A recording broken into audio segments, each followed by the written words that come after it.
C.K.'s back from comedy.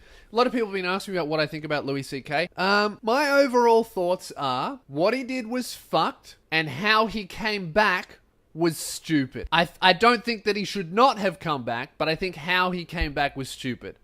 So if you're not aware, Louis C.K. pulled his dick out to a bunch of female comedians and probably some people who weren't comedians as well.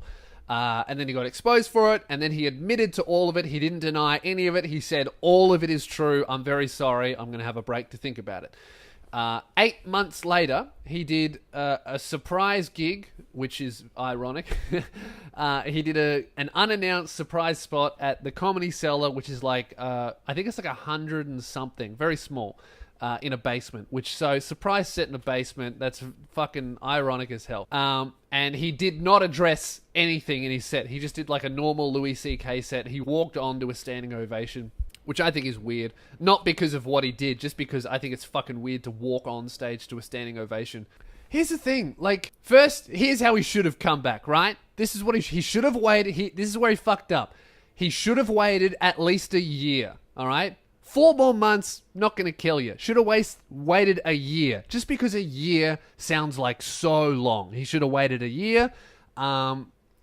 He shouldn't have done a surprise set. And this is me, like, this is not because, like, I think he shouldn't have done this. This is how to avoid the outrage mob, by the way. I think he can come back, whatever. But this is how I would have done it to avoid the outrage mob. I would have waited a year. I would have not done a surprise set, but I wouldn't have announced it online because that's how you get protesters.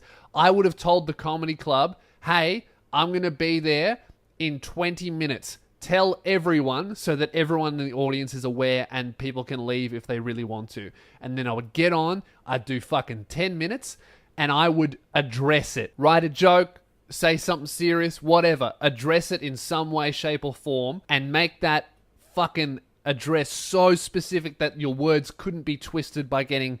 Like, you'd have to plan that fucking paragraph that you would say about the thing so that it couldn't be taken out of context. And then maybe release another apology saying, I'm sorry, I think I've learned a lot and I'm ready to move on. Is there anything I can do to help the people I've affected? That's how I would do it. But you know what? Even then, I feel like if you did all of that shit, it wouldn't be enough. Because it's never fucking enough.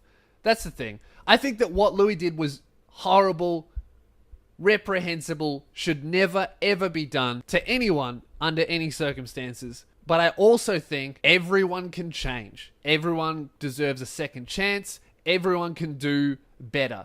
And I feel like this whole culture of fucking vilifying someone and always saying it's not enough, how could he come back? It's like, what do you want? Because, like, sure, fair enough, get angry at how he came back, but don't just fucking scream and tweet without any solution. You know what I mean? Like, no solution. All you see nowadays is fucking anger. It's like, oh, fuck him. How could he come back? And blah, blah, blah, and all this kind of stuff. But all these people, none of them are saying, well, here's how Louis could, come back in a respectful way. Here's what he could have done. It's just fucking, anger. Straight up anger and like condemning the dude, which he should be condemned, but I don't think his life should be fucking ruined. And I feel like you can feel sorry for the victims and you can look after the victims and you can make sure that the guy who did it doesn't do it again in a compassionate way. You know what I mean? Because if you just fucking scream at someone and you abuse them and you try and destroy their life, either they're just going to be like, well, fuck the world, I'm not going to learn anything, and I'm going to go out there with a vengeance, and I'm going to keep doing this shit because it doesn't matter if I change or if I apologize, nothing is enough, so why should I learn and change my behavior? That's going to happen. Or you're just going to keep punching and destroying and tearing down until that person becomes nothing and there's no way out and they kill themselves. That's kind of like, that's the end of those two paths. You know what I mean? It's either they become a monster or they fucking get their lives destroyed permanently and they can't do their passion and they get depressed and they kill themselves. You know what I mean? I mean, obviously it's unlikely for it to go that far, but that's where those two paths lead. Whereas we could pick the other one, which is more difficult, and try and educate and uplift and forgive. And I feel like we can do that without that being disrespectful to the victims.